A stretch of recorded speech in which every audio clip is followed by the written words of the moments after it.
آج کا ہمارا سوال، کیا خدا ہر جگہ موجود ہے؟ تب خداوند خدا نے آدم کو پکارا اور اس سے کہا، تو کہاں ہے؟ جب آدم اور حوا نے گناہ کر لیا تو گناہ کے سبب سے وہ خدا سے جدا ہو گئے۔ گناہ نے انہیں ننگا کر دیا اور گناہ کے سبب سے وہ خوف زدہ ہو گئے، اور اسی سبب سے انہوں نے خود کو باغ کے درختوں میں چھپایا۔ تو بائبل مقدس میں لکھا ہے کہ خداوند ٹھنڈے وقت ان سے جب باغ عدن میں ملاقات کے لیے آئے تو خداوند نے آدم کو پکارا اور اس سے کہا، تو کہاں ہے؟ آج ہم ایک اسپیسیفک اسی چیز پر غور کریں گے کہ تو کہاں ہے۔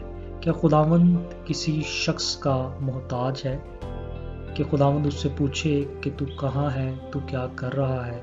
کہ خداوند یہ سوالات دوسرے پر اٹھائے اور وہ اسے آنسر کرے تاکہ خداوند باخبر ہو سکے۔ تو آج ہم دیکھیں گے کہ کیا خداوند ہر ایک چیز سے واقف ہے؟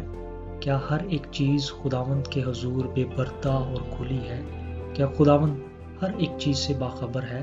کیا خداوند ہر ایک جگہ پر موجود ہے اور وہ دلوں اور گردوں کو جانتا ہے؟ وہ ہمارے ارادوں سے واقف ہے۔ آج ہم ان تمام چیزوں پر، ان تمام سوالات پر غور کریں گے۔ میرے عزیزو، خداوند کا آدم سے یہ پوچھنا کہ تو کہاں ہے، یہ محاورتاً فقرہ ہے۔ ایک سوال ہے کہ اب تیرا معیار کیا ہے؟ ہم نے تجھے یہ معیار تو نہیں بخشا تھا کہ تو چھپتا پھرے۔ یاد کر کہ تو کہاں سے گرا ہے، تو کہاں ہے، یعنی تو پاکیزگی کے معیار سے کہاں جا گرا ہے۔ خداوند کو سب کچھ پتہ چل گیا تھا کہ یہ گناہ کر بیٹھا ہے اور اب یہ مجھ سے چھپ رہا ہے، اس لیے خداوند فقط اس پر یہ کوسچن اٹھاتے ہیں کہ اب تو کہاں ہے، کہ میں نے تجھے کیا معیار بخشا تھا، میں نے تجھے زبردست پاکیزگی بخشی تھی، تو ایک راست انسان تھا، اور اب تو کیا بن گیا ہے۔ خداوند آدم کو اس طرف اس کی توجہ لاتے ہیں کہ تو دیکھ، اپنے سٹیٹس کو دیکھ کہ میں نے تجھے کیا بنایا تھا اور اب تو کیا بن گیا تھا۔ یہ خداوند نے کوسچن اسی لیے اس پر رائز کیا کیونکہ خداوند کو سب کچھ پتہ چل گیا تھا کہ یہ گناہ کر بیٹھا ہے، یہ نافرمانی کر بیٹھا ہے، اور اب یہ مجھ سے چھپ رہے ہیں۔ اس لیے خداوند نے اس پر یہ کوسچن کیا اور اسے پکارا اور اسے کہا، تو کہاں ہے؟ اسی طرح سے ہم خروج کی کتاب اس کے 4 باب کی 2 آیت میں دیکھتے ہیں، جب حضرت موسیٰ کی ملاقات خداوند سے ہوتی ہے تو خداوند اسے کہتے ہیں کہ یہ تیرے ہاتھ میں کیا ہے۔ اس کا ہرگز یہ مطلب نہیں کہ خدا لا علم ہے، خداوند کو نہیں پتا کہ اس کے ہاتھ میں کیا ہے، اور خداوند اس لیے حضرت موسیٰ سے پوچھ رہے ہیں کہ بھائی مجھے بتاؤ یہ آپ کے ہاتھ میں کیا ہے۔ اس کا ہرگز یہ مطلب نہیں ہے، بلکہ وہاں خداوند ایکچولی یہ کرنا چاہ رہے تھے، اس کی توجہ اس طرف لانا چاہ رہے تھے کہ دیکھ یہ تیرے ہاتھ میں کیا ہے۔ تو تب موسیٰ نے کیا کہا؟ لاٹھی۔ تو خداوند نے پھر اسے بتایا کہ تو اسی لاٹھی کو استعمال کر کے بڑے بڑے نشان اور بڑے بڑے عجائب دکھائے گا، اور میری قدرت کو فرعون پر اور اس کی حکومت پر اور اس کے لوگوں پر، میرے نشانات کو، میرے عجائب کو ظاہر کرے گا۔ اسی طرح سے ہم پیدائش کی کتاب اس کے 11ویں باب کی 5ویں آیت میں دیکھتے ہیں کہ جب ایک ہی زبان تھی اور تب بنی آدم نے ایک ارادہ کیا کہ وہ ایک برج بنائیں گے جس کی چوٹی آسمان تک ہوگی، اور لکھا ہے کہ اور خداوند اس شہر اور برج کو جسے بنی آدم بنانے لگے دیکھنے کو اترا۔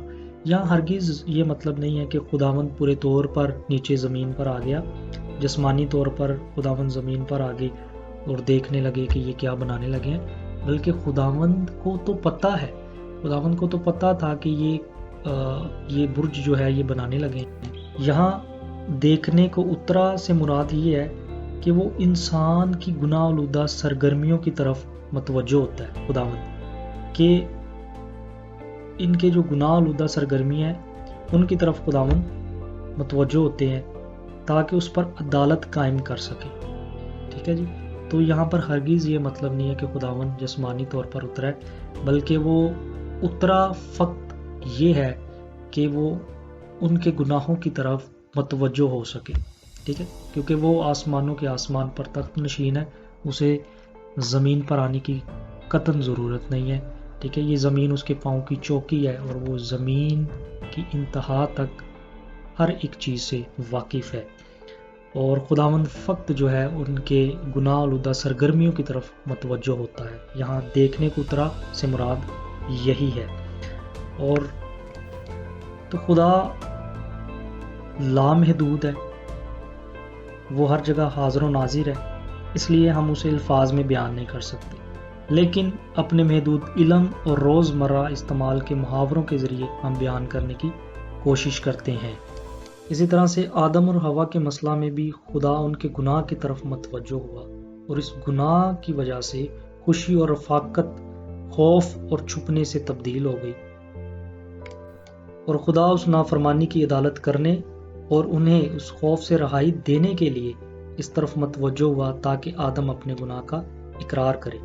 تو میرے عزیزو، خدا ہر جگہ حاضر و ناظر ہے، خداوند ہر جگہ موجود ہے۔ ہم دیکھتے ہیں مثال اس کے 15 باب کی 3 آیت میں کہ خداوند کی آنکھیں ہر جگہ ہیں اور نیکوں اور بدوں کی نگران ہے۔ اسی طرح سے ہم زبور 139 اس کی 7 اور 8 آیت میں دیکھتے ہیں، میں تیری روح سے بچ کر کہاں جاؤں یا تیری حضوری سے کدھر بھاگوں؟ اگر آسمان پر چڑھ جاؤں تو تو وہاں ہے، اگر میں پاتال میں بستر بچھاؤں تو دیکھ تو وہاں بھی ہے۔ اسی طرح سے ہم ایوب اس کا 34 باب اس کی 22 آیت میں دیکھتے ہیں، نہ کوئی ایسی تاریکی نہ موت کا سایہ ہے جہاں بد کردار چھپ سکے۔ تو میرے عزیزوں، ہم خدا سے چھپ نہیں سکتے، اور خدا ہر ایک چیز کا علم رکھتا ہے، خدا ہر ایک چیز سے واقف ہے، اس کے حضور ہر ایک چیز جو ہے وہ کھلی اور بے پردہ ہے۔ God knows everything